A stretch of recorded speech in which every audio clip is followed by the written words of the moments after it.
Again, we're talking with Josh Bowman, administrator for Bethel Manor Nursing Home. Josh, I would think, particularly during these times, a lot of people would love to come and be a resident at Bethel Manor. Are you accepting residents at this time, and how does that work during the pandemic? So yeah, Mike, we are accepting residents, but we're very cautious with this because we know that bringing anyone in new, there's a potential risk there. So we're mainly just taking people from the hospital at this time, and we're coordinating with the hospital, making sure that they've been screened, that there's not people that we have that are having respiratory symptoms, that kind of thing, or fever that we're bringing in.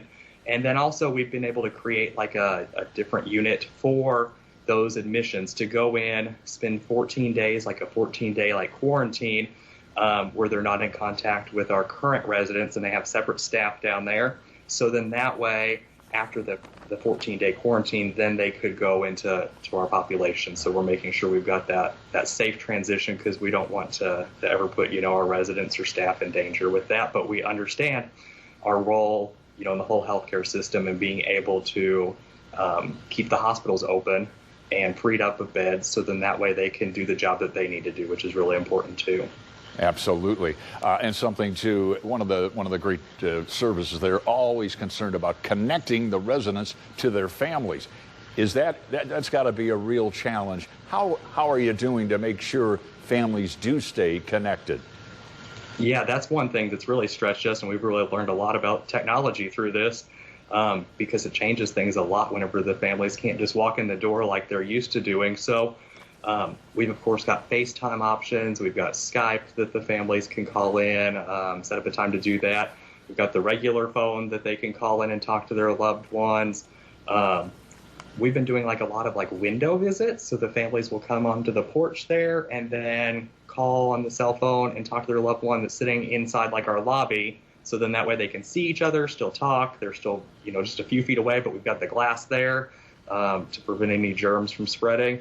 We've got an activity app called Sagely that will show the families what activities their loved one's been engaged in. They can get picture updates through that.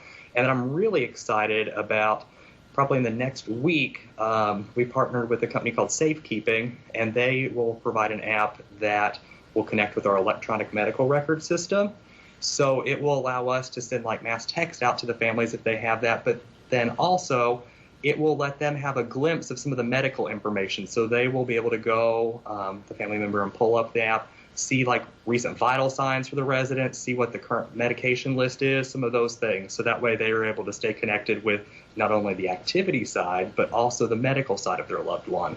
So we're really eager to get that rolling out in the next few days. Josh, very quickly, if someone wants to get in touch with Bethel Manor today, right away, what's the best way to do it? You can give us a call. The phone number is 812-425-8182, or you can give us an email. And we actually have an email set up for COVID-related things, and it's called connection@bethelmanor.com, so they can send an email to that too. So, Josh Bowman, as always, thank you very much for your expertise. And for more, you can find Josh Bowman and the fine people of Bethel Manor on 14news.com or